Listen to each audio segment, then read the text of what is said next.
Welcome back to the Restaurant Technology Guys podcast. I thank everyone out there for joining us. As I say each and every time, I know you guys have got lots of choices on how you guys spend your time, so we appreciate you guys spending time with us each week when we come on the air.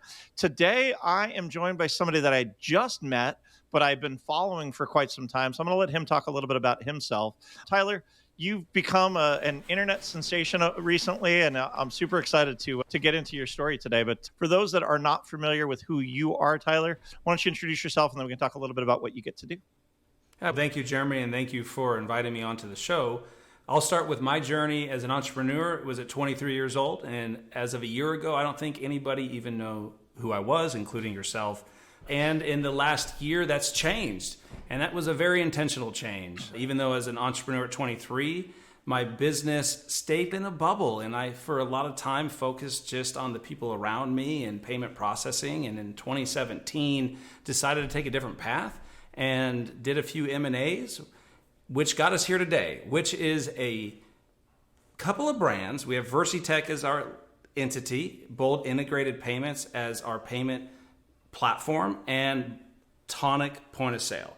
Tonic Point of Sale focuses on channel sales. Bold always focused on channel sales for payments. The two came together and they formed VersiTech, which has allowed us to take the market by storm because we have two solutions for VARs and ISVs. Awesome. I appreciate you sharing that. And again, as I said, it's very seldom that I'm in the space as long as I've been, and I don't know about people like you guys. So it's been cool to get to hear a little bit more about your story. Tyler, talk to me a little bit about why. Why did you choose just a few years ago to expand? Because I think your why makes up, really formulates what it is that you like to do and why you're looking to get out, not just to make more money or not to do that. I know you and I talked a little bit pre-show about that. Really, it was the impact that you were looking to have. So I'd love for you to talk a little bit about that if you don't mind. Yeah, great question. And I flobbed there on the explanation. It's a little bit complicated because we do so much as a company, but intentionally, we are just here to make an impact. I have my partner, Gary Liu, and he and I came together in 2021 just wanting to make an impact on the industry and on people's lives. Prior to that, we were two small companies with around 16 employees. We did extremely well. My life was very easy. I had an amazing team, the average tenure of 5 years plus, and we were just all doing our thing. We supported each other. We had very happy customers. Gary was in the same boat. We decided we wanted to come together and build an organization that could thrive through building communities. And it was going to start with the community of our team. And now that we've grown to 105 as of last month, I think it's probably 120 by the end of the quarter. But that team of people has our laser focus, and that's really then just expanded into the community that is payments and point of sale, and then all the way down to the end users. Gary and I really sat around a table, spent thousands of hours on the phone, and said, okay, what do we want to do with the rest of our time? And it wasn't to chase money. It said, you know what? There's a market being underserved. There's a lot of entrepreneurs that don't have solutions. And we wanted to be that solutions provider and therefore impacting their lives, allowing people to have a product, a solution that they could build their own business on, their own ideas. And as entrepreneurs ourselves, it just made sense to be a vehicle that others can thrive on. Mm-hmm. And in doing so, it's not the most financially beneficial road that we decided to take, but ultimately it was what we felt called to do. I love that. I love that explanation. And again, I think really even that sense of community is how we got connected. How I've started to get aware of who you are and what you do truly is through former guests that have been on the show. Jim Roddy has been on the show a couple times. Others is really through the RSPA. And so talk to me, why is community such an important part of your life? And why did you decide to build first the small community of 16 people and then expand that out? Yeah, I'll try and make this a little bit short, but some people are aware that I was born in the hospital system, but I didn't leave the hospital system for about 5 years. It wasn't for me, but my older brother, who was 23 months, was diagnosed with leukemia. And I was still in my mom's stomach at the time. So when I was born into the world, we basically spent all of our time in the hospital system. We lived in Seattle. My father was down in Oregon working. And then we had a surprise baby brother. He's only 16 months younger than me. So it was just kind of him and I in the hospital systems. And it was a really strong community of people and support. And I have a lot of memories of playing in the play center with other children at Fred Hutchinson's that were going through leukemia or any form of cancer. They were not all leukemia. And I grew up with a lot of support for myself, a lot of support for my brother. And he is a cancer survivor today. He turned 40 last year, so that's a different long story. But that sense of community and support just gave me a lot of hope in life that no matter what happens, there's a positive outcome. There's a chance, there's a lesson to be learned. And that has been my driver in life, is to help others see that hope. Very optimistic person. I think anyone that meets me will say I'm energetic, but it's just how I grew up, because when you were the healthy kids in the room, we were the most positive. And that goes to me and my younger brother, Bubba, if you ever get to meet him. That's our approach, and we've just been that way our whole lives. And building my business was supporting all of my employees at the time. And we really got to a point where we hit everything I could ask for with our team of 16, financially, taking care of friends, family, the business. And it became a natural goal, or just being pulled to say, okay, let's do this bigger. Let's get 100 employees. Let's get 10,000 customers. Let's work with other businesses. Let's work with VARs and see what kind of impact we can make. And so that's been the driving force, I think. I'm still unpacking it. Our childhood has way bigger of an impact on our lives than really I probably even realize now. But I know my childhood led me to be who I am today. Yeah, and I appreciate that you shared a little bit of that, and I don't know that I've ever shared this portion of the story. I had not quite as similar a story, but when I was 3, I was coming home from a friend's house. Actually, no, I was a little bit older than that, so it was probably 4, and I was coming home from kindergarten, and my sister, who was 2 at the time, was on the second floor on an outdoor patio at an apartment complex that we were living in at the time, and her big brother was coming home from school, and ultimately she fell off of that and cracked her skull and was in the hospital for 9 months. So from my 4th through my 6th year, it was constantly caring for my sister at that time. So it's interesting that, and up until the last few years, I didn't realize what an impact that had on me. I appreciate you sharing a little bit of that story. I know we talked a little bit about it pre-show. Yeah, likewise. And that's amazing that I question even right now with my children who are 6 and 7, who have a really smooth life, I would say, and I'm very active.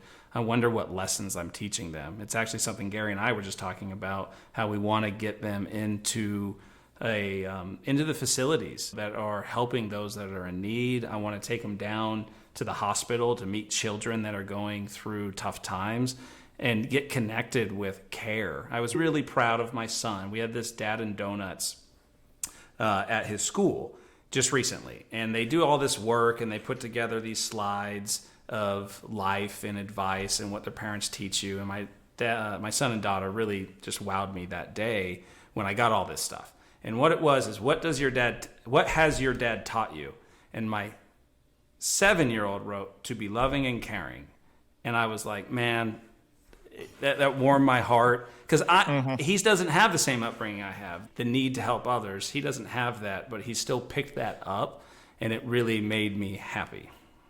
Yeah, and not to one up you, it's more just, I was just texting with my 18-year-old this morning. He was leaving to go to a baseball tournament, and we were talking about, we started taking him when he was 3 to Mexico to serve the underprivileged when we were living in California, and build homes, and we built a industrial kitchen that feeds 300 kids breakfast every morning.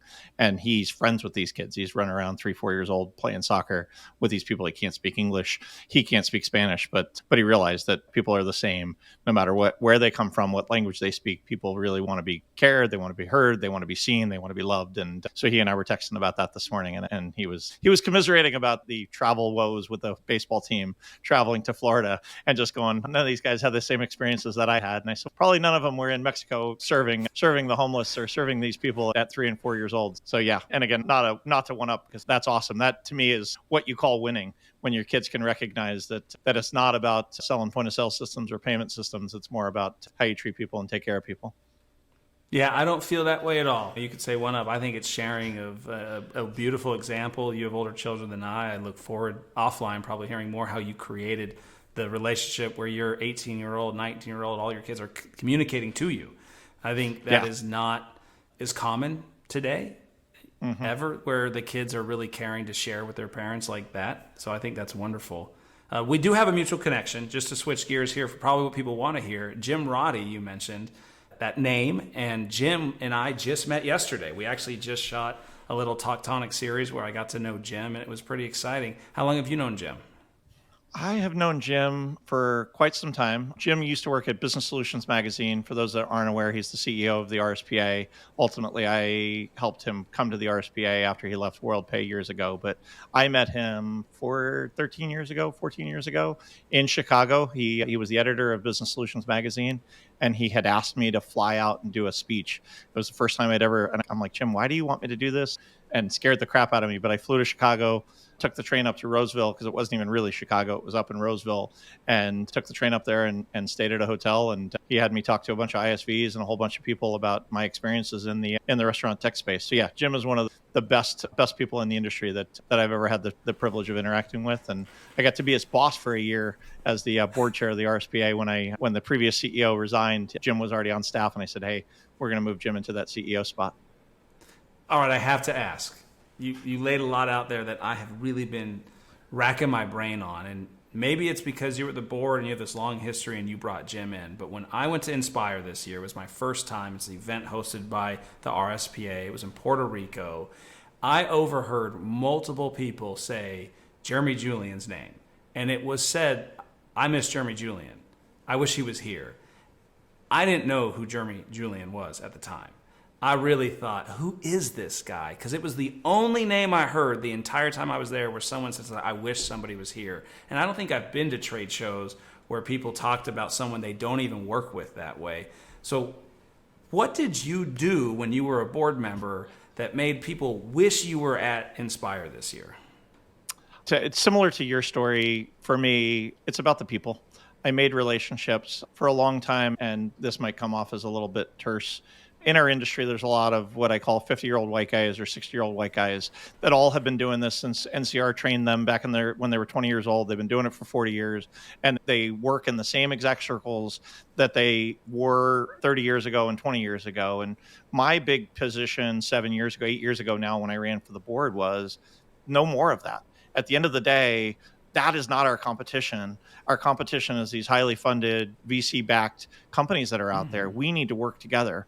There is not going to be a world where we can live in our own little fiefdom and only talk to our own people. We need more youth. We need more diversity. We need more people sharing. Even if we're in the same patch competing for the same customer, we need to be talking to each other.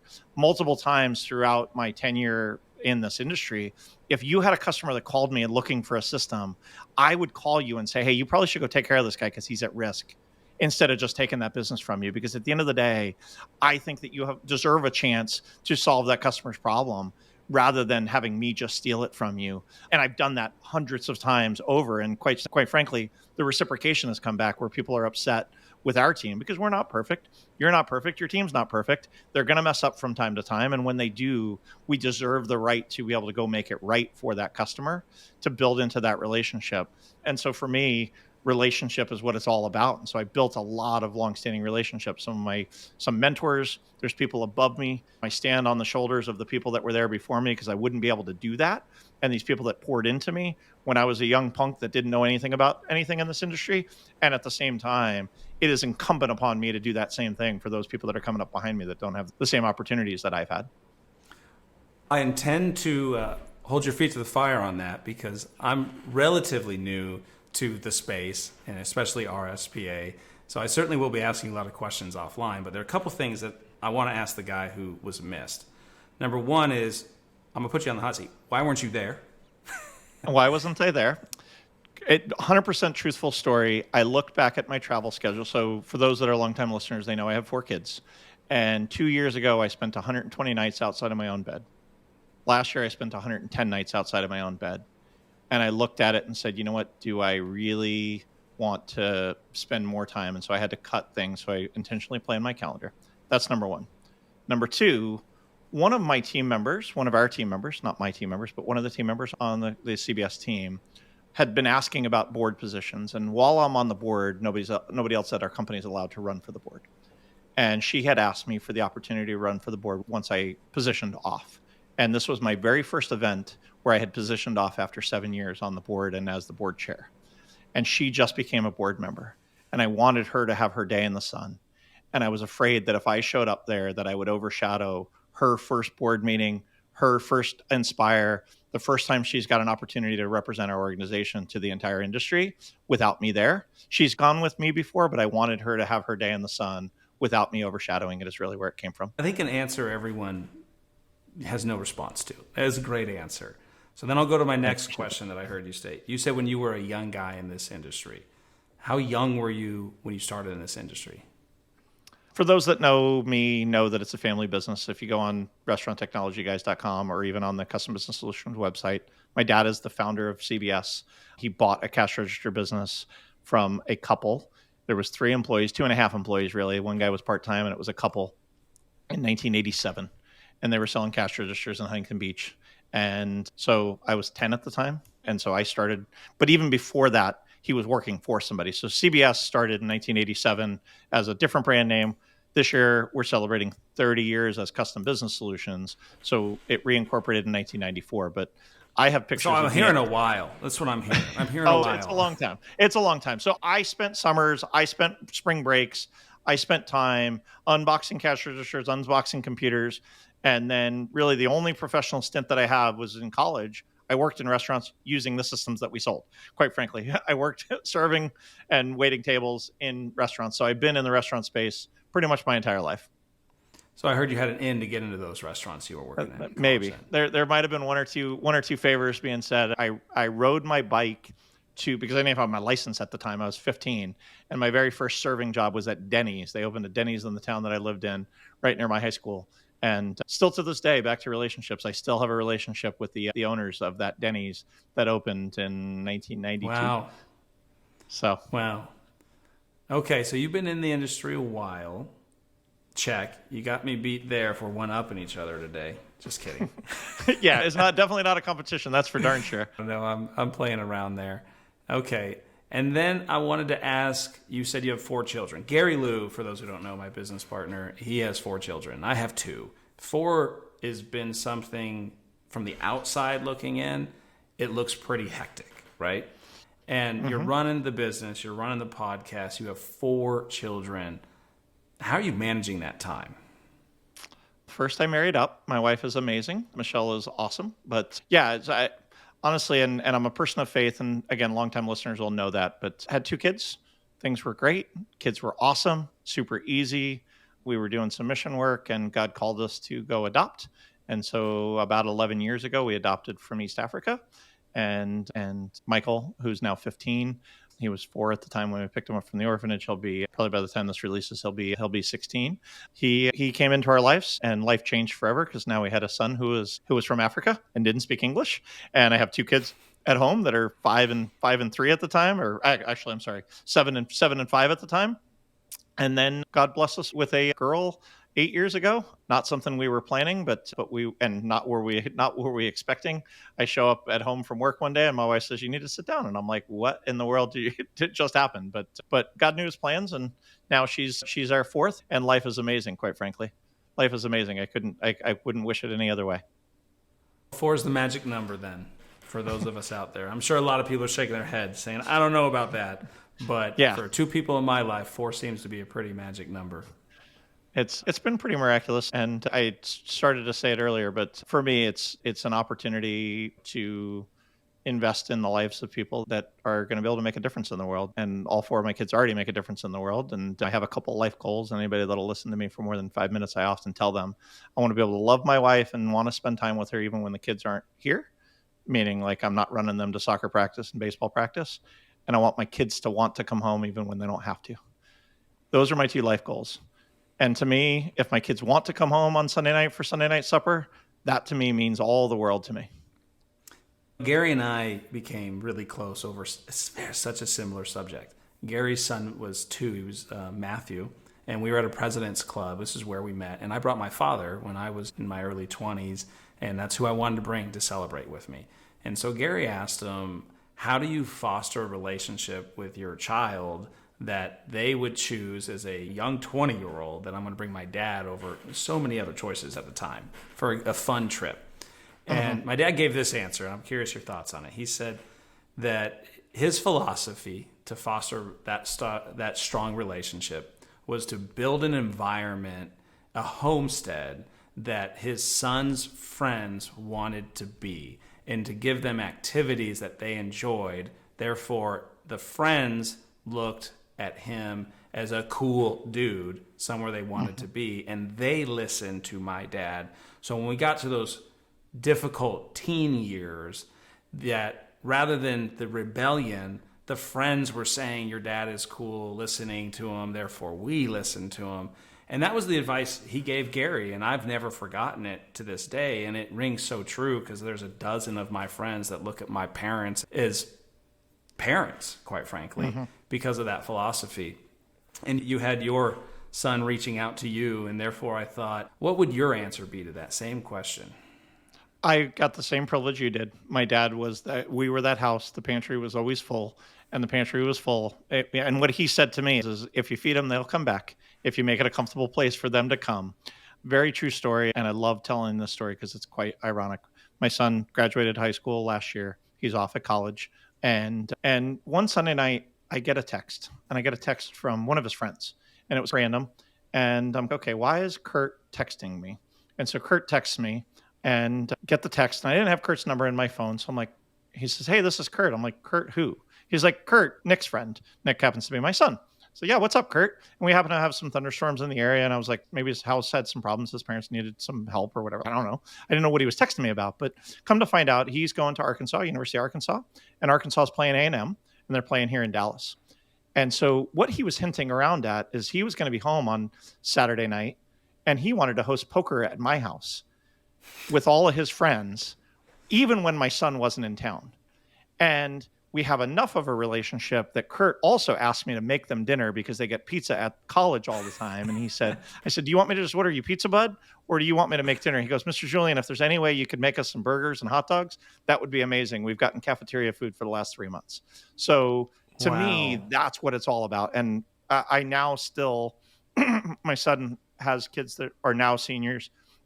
They text me, hey, Mr. Julian, I got 2 hits in the baseball game yesterday, playing really well. You should come out and check us out. And so I'm that guy now to my son's friends, my daughter's friends, my other son's friends, and my youngest daughter's friends. That's who we are. That's who my wife is as well. And we try and create a welcoming experience. I asked my son, I'm like, is anybody else this way? Because they just come in and sit down on the couch and talk to me while I'm watching TV at night before they go up to play poker or go up to the media room to watch TV. So absolutely, I would encourage you to do that you create a safe space for your kids so that the friends want to come around, because I'd rather have them here than have them out somewhere where I don't know what they're up to. But yeah, that story is one of my fun stories of Kurt having 14 kids at our house that I'm making cheeseburgers, and they all are sitting around my kitchen table eating cheeseburgers and hot dogs for 6-7 hours on a Friday or Saturday night when my kid wasn't even home.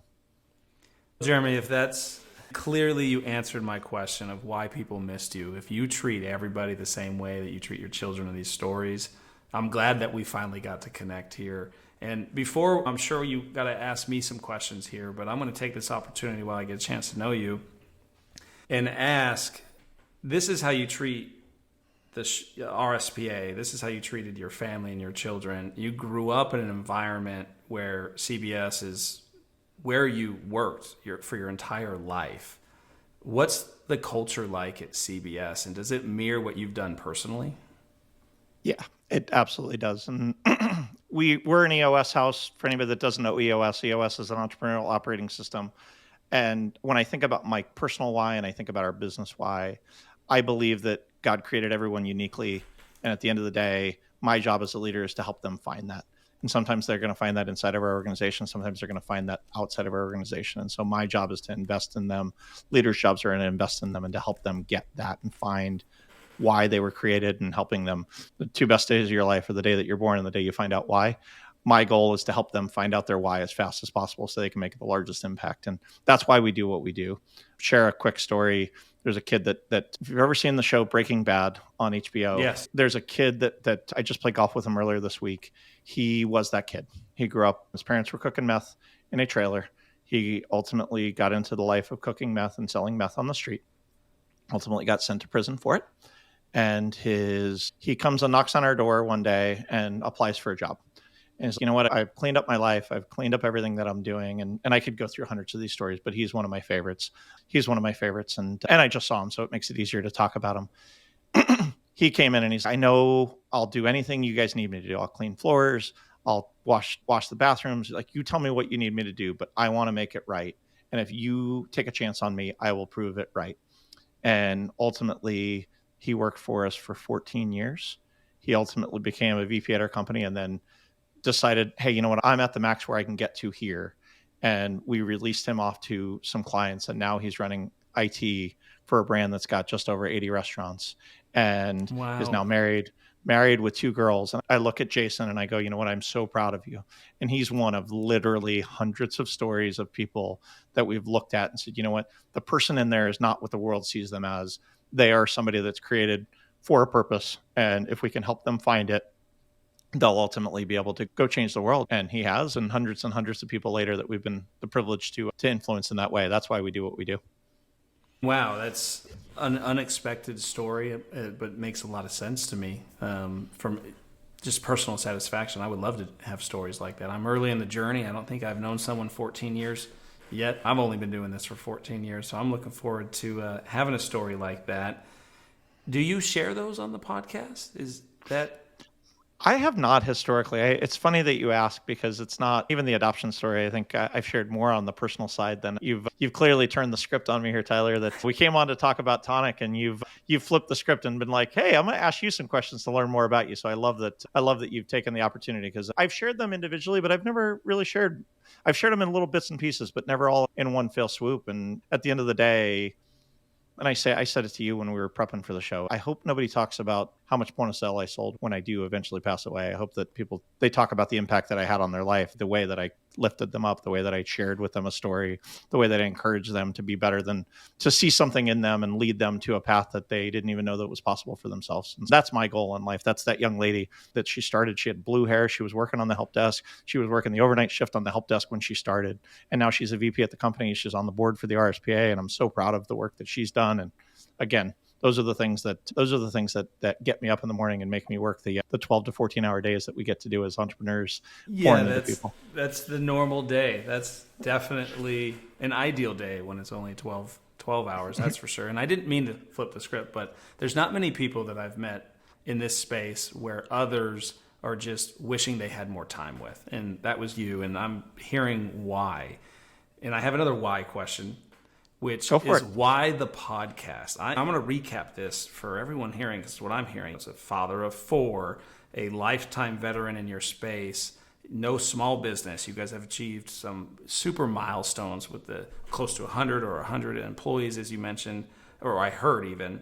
And on top of that, you're going to adopt a child, and then you're going to adopt your children's friends and host them for dinner. And on top of that, you throw a podcast with over 200 episodes. How did this podcast come to be? I believe in people. I believe in people, and I believe I believe that way too many people are underserved.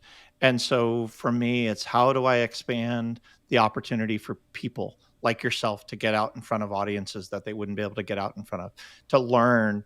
I get the privilege. I was a young 20-something, and I was sitting in the boardroom at the Cheesecake Factory. They had just hit $500 million in sales. And I'm looking around and I'm like 24 or 25 years old. And I'm like, what am I doing here? How did I get to this place where I'm sitting in this boardroom? I have no right to be in here. But if I keep it to myself and I don't allow people to sit in that room, not physically, but virtually be in that room to be able to hear what's going on in there, then I'm being selfish, and that's not fair.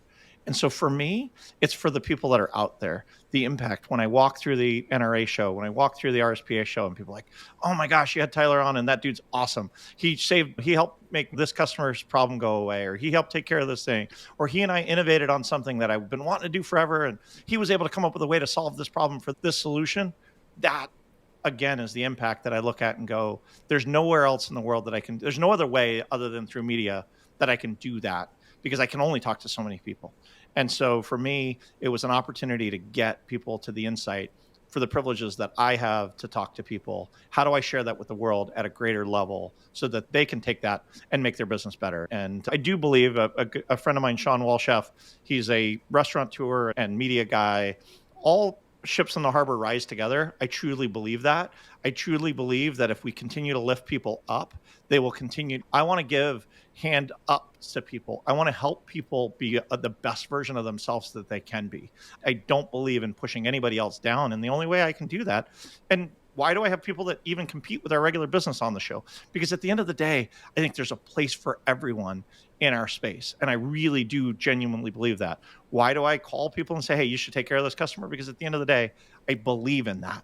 Because you know what? It's not a zero-sum game. It's an infinite game. And at the end of the day, there's somebody else that's going to be sitting in my shoes. There's going to be somebody else that's going to be sitting in Art's shoes. There's going to be somebody else that's sitting in your shoes, in Jim Roddy's shoes. But there's never going to be somebody else that's going to be the first husband to my wife. There's no one else that's ever going to be the first dad to my kids. There's nobody else that's going to be in that role. That's the job that I can do. How do I now get the word out about the things the privileges that I get to share, the experiences that I get to have with the world? And I do it through the podcast and through video and all of those different means. Anybody that's ever run a restaurant knows the craziness that happens during a meal period and a rush. One of our partners, Restaurant Technologies Total Oil Management Solution, is an end-to-end oil management system that delivers, filters, monitors, and recycles your cooking oil, taking one of the jobs that none of your team wants to do and takes it off your hands, allowing your team members to focus on their guest. Control the kitchen chaos with Restaurant Technologies and make your kitchen safer while maximizing your staff's time. The solution can be provided at no upfront cost. If you want to learn more, please check out rti-inc.com or call 888-796-4997. I got to ask this follow-up question to that then. Help me understand. I got kids of two. I got a business. I'm similar to where you're at in life. What have you done, or what principles have you implemented that help you manage your time? Because you're taking on a lot. You just described an immense amount of stuff, and I can relate because I feel like I'm doing the same, but it seems to always just be a struggle to find the time. Do you have any advice on that? I'm really disciplined about dinner time. The phone is away. So I get up really early. I started getting up at 5 a.m. and I work before the kids wake up. I work out. So a couple things. When I travel, I work out every single day, no matter how much sleep I've had, and I drink lots of water. Keeps me hydrated and keeps me, so energy levels, putting in 12, 13, 14-hour days. I've worked out probably 6 years in a row, and I might have missed 3 days total in 6 years. And a workout might be a half-hour walk. It might be a 45-minute walk. It might be a all-out sprint. It might be weightlifting. It doesn't have to be any one thing. It might be, I see the Peloton behind you on the video. Like, it might be the Peloton. There's lots of different ways that I get my body engaged. And when I travel, I drink a lot of water because it helps keep me hydrated and helps keep me well. But the discipline with the kids is, I recognize that they're not gonna always be here. I have a certain amount of time that I have really authority over them, and then the authority becomes influence. And about that 12, 13-year-old age, if you haven't gotten the authority into them, you start to become an influence, and their friends are as much of an influence as you are at that stage. So spending that time to be present. One other thing that I learned asked on that, you said being present. Heard that a handful of times. It's a hard thing to do, to be present in the moment. It's not every time. You can try and be present, but you're not always present. You got your brain running. You're thinking about things, especially as an entrepreneur. Have you been able to calm your brain to be present, and how? Couple of things. I have systems. So while I'm doing these things, like I'm in a podcast focus mode. There's no alerts, there's no notifications, there's no anything. Other than my wife calling or texting me, there is nothing that's going to come through to my phone for this time that we're recording. That's number one.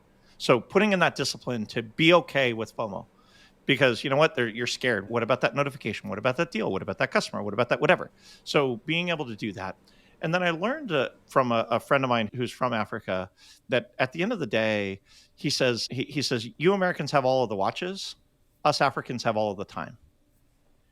And I was like, you know what? That is so true, because you know what? People are the wealth. People and relationships and being able to pour into people. That is what's going to, that email, that list of emails. You know what? If I get back to somebody right now, or I get back to them at 8 o'clock tonight after the kids go to bed, probably isn't going to change and move the needle that much. My own lizard brain is going to say, I got to get back to the email. I got to get to inbox zero. But you know what? This is what's going to make the impact on the world. Being able to do this and do this well, and people can tell when you're not genuine. And I give my kids, I give my wife, I give my staff permission to tell me, you're not present. Do you need to reschedule? Because if you're not going to be present, it's not going to make the same impact as you would be if you were present. And I heed that. And so when I'm with my kids, I'm with my kids. When I'm with my wife, I'm with my wife. And they recognize that there's times that I have to take a work call here and there. But when I'm there and I say I'm going to the ball game, or I'm going to church, or I'm going to spend time with them here or there, I'm there with them, and I try and be super present. And then I work. I'm disciplined enough to work during the day, but at night, after the kids go to bed, I set my phone down on the charger at 5:30, 6, do dinner, do bedtime routine, and then if I have to work at 8:30, 9 o'clock, whenever they're done with their day, I come into my office and I work if I need to. And same thing first thing in the morning. So those are all systems. And sorry, that was a long-winded answer to your question, but hopefully it's helpful. I found that helpful. I think the summary I would put on that takeaway for me was you accepted the outcomes that happen that you could have affected. If there was a sell, a business opportunity, a business issue, that you accept your team's resolution, and either they'll wait for you or they won't wait for you. But that's what I took away. It's what I heard when you said you turn off the notifications, you stay present, and you just trust in the team.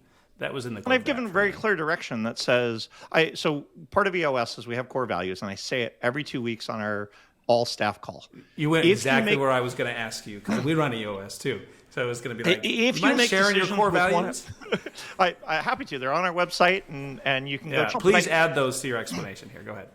So I say to them, if you can look through our 4 core values, which are grit, success, creative, and damn it, I knew you were going to do this to me.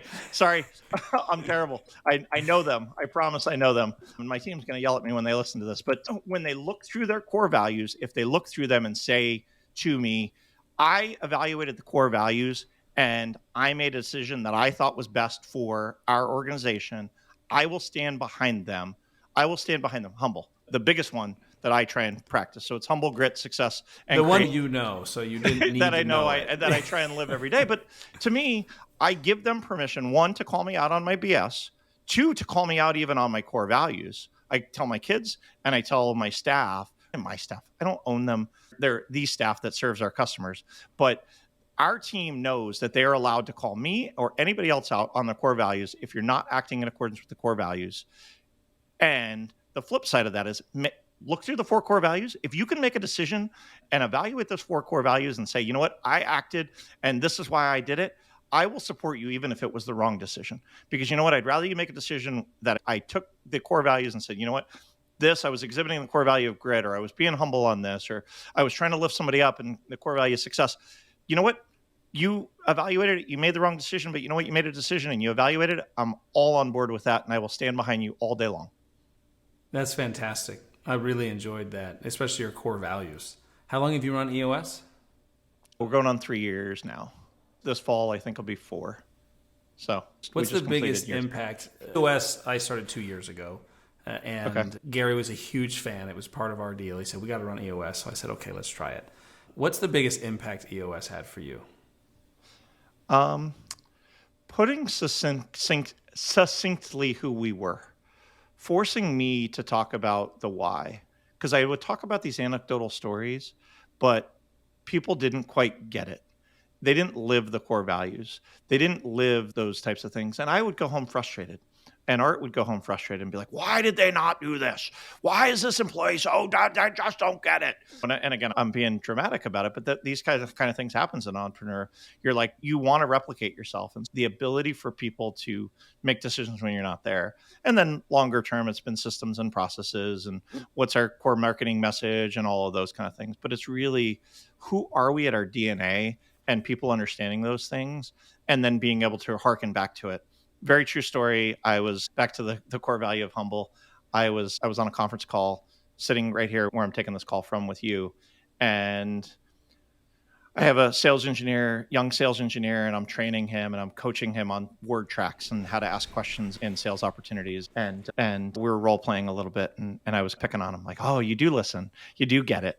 And my wife actually happened to walk by and she goes, that didn't sound very humble, like after the fact. And I was like, you know what? She was right. I was picking on him. I was making fun of him, being like, hey. And I went back and apologized to this guy. And I said, you know what? That wasn't super humble of me. I apologize. I'm really proud of you for working hard, because this doesn't come natural to you to do these kind of things. You're trying a new role. And I'm super proud of you for doing that. And I'm sorry if I came off as somebody that was being a jerk about the way I was going about it. And that permission that I've allowed the team, I'm going to have multiple team members say to each other or to me, hey, you know what? That didn't sound in line with this creative or grit or success or humble, which is awesome to me. I don't know. That's how you replicate yourself and get outside of yourself. Yeah, you hit home for me, because EOS is open, honest, transparent, right? It's teaching everyone in the organization to have a voice through the L10 meetings that are weekly, and they can post issues and then be open, honest, transparent about it. And so to be called out like that is similar to what happened to me not long ago. This podcast with you today, this you not knowing me a year ago, but now you know who I am. It's been very intentional. We worked with a marketing firm and they said, hey, Tyler, you're charismatic. You need to do more and be more of a thought leader and help bring brand awareness. And it's really uncomfortable for me, Jeremy. It's one of the things I've been preaching to my staff, to get comfortable with the uncomfortable. And there's a sense of fear in my chest that I feel when I don't really want to do something or it intimidates me. And I'm the guy, believe it or not, that if we're at an event and there's a stage presence and they say, I need a volunteer, I'm the guy looking to the ground, looking away. You don't ever catch me with my arm up. I'm like, please don't pick me. Please don't pick me. And many times I've been picked and I have to go up there and you think I look comfortable, but I'm going to be honest with you, I'm not comfortable. And it's been a big roller coaster this last 12 months. I was able to model for my favorite NBA team, which is a funny story because they just had no clothing on the website, and I sent them a sarcastic but funny email. And they said, they have a lot, it's just not listed. So I said, hey, can I come down and model it so I could see the clothing? And I got to. So I got to go model for them. And then I applied to be on a Viking movie just because it scared me, and it took me 6 months to even apply. But I got this hair, and I'm like, I really want to do it and shoot bows and guns. I grew up doing that. And I got casted for it, right? And now I just got casted in a movie because that one never happened, and now they want me to play a lead character role in one that you may saw recently on Facebook. It scares the crap out of me. And so these good things are happening. And Adam runs our marketing team. And he grabbed me one day in a one-on-one conversation, and he said, Tyler, he's been with me 8 years, and he just hit me right in the face with that word, humble. He said, one of the reasons I appreciate you is you're humble, and you've always been that way. Don't lose it. And because we have what is perceived success, media can be easily perceived success. And he hit me with that. So you just reminded me, and it's a reminder to everybody listening, be humble. There are a lot of people that don't have what you have, what you've created, what you've been a part of, your friends, your family, what you have that are your pros in life. There are a lot of people that just don't have those pros. And they wish they had those. If whatever you have, they wish they had it. They may have something else or nothing at all. And I think that is a really strong core value. Yeah, I appreciate that. And again, having been to Mexico and Haiti and Sub-Saharan Africa and Kenya, and I didn't get chosen to get born into country that I was born into. I didn't get chosen to get born to the family I was born into. Yes, I've worked hard to get where I'm at, but at the end of the day, when people ask how I'm doing, it's better than I deserve, because at the end of the day, I don't deserve half of what I have. And it's not a false humility. At the end of the day, I never thought I'd be able to be in the boardroom with some of these people. I never thought I'd be able to have the influence that I've had, and I'm grateful for it. And every day, I do want to share this last one with you, Tyler, is every day I start my morning every day reading my scriptures. And then I look through my calendar and I pray about every one of my meetings that I'm going to have. And then I write down 3 things I'm grateful every single morning. And I write down 3 things that are going to make today great. And I start my day before I take one phone call, before I read one email, before I read one social media post, before I do anything. I start my day with scripture, prayer, and then looking at what are 3 things I'm grateful for every single day. And scientifically, it changes your DNA to being a more grateful person. And look out and say, what can I do to impact the world in those 3 things that I'm gonna make today great.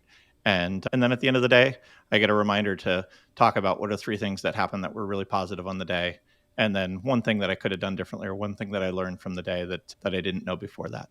And I've been doing that for now probably close to 10 years now, and also very helpful to me. Sorry, I know I segue from time to No, time. that's a really great share. And I'm grateful for all the opportunities I described that have just been there in front of me, but they scare me. And if they scare me, then I have to do them. And my buddy did the Great American Speak Off, and he got the golden ticket. And I saw it laying there on the bed about 5-6 months ago. I said, instantly, I knew my heart felt away. Just now I have to do it. I have to try it. Mm-hmm. And so I did, and I didn't get a golden ticket. I learned that I didn't have a message. He may have one. I can speak, but I didn't have a message to speak. But I still went and did it and got to round 2, but didn't get the golden ticket, and had to take the defeat and be humble to those that succeeded in front of me. And grateful is what I wanted to say there. And then I want to ask you, since you've been doing it for 10 years, can you rattle off 3 things you're grateful for today? Grateful first and foremost for my health, because back to your brother, he who has his health has 1,000 dreams. He who doesn't has but one. My health, because I can't take it for granted, because you know what? I've got a kid who's going through a medical issue, and there's nothing more than I want other than to get one of my sons to be well. The second is I'm grateful for my family. I'm grateful that God has blessed me with the opportunity to have a loving wife that supports everything that I do, and really my kids in that. And then the third thing, I'm grateful for the impact that I know I've already had in the world. I'm in my mid 40s at this point, and I know there's people around me that I've had an impact on. You alluded to it. And maybe I deserve the right, I don't deserve the right. I know that God has put me into a place of leadership to be able to influence different people, to be a better husband, to be a better dad, to be a better friend, to be a better coworker. And for me, that's my goal, is to help people be a better dad, be a better, ultimately, every interaction I go into is how can I help this person be a better version of themselves that they are today, by seeing something in them that they didn't discover, but I see in them, and call it out and be that encourager for them. I get told I have an inspirational story, or I inspire people. I get a text every once in a while about that. I just got to say, you've inspired me today. It wasn't what I was expecting to get on here. I appreciate you giving me the time to ask all these questions of you. I'm inspired. I hope others are too. And so I have one request at the end. You mentioned your health and something that I have going on in my life right now. And I want prayer requests, right? Okay. And I have a friend that is a friend from high school I knew a long period of time. His name happens to be Tyler as well. So I'm Tyler, but he's Tyler. And he is fighting cancer right now. And he's got 2 young children. And so I would just ask for you to add that as you're praying over meetings, and anyone who wants to pray for Tyler, my friend Tyler, and him and his family.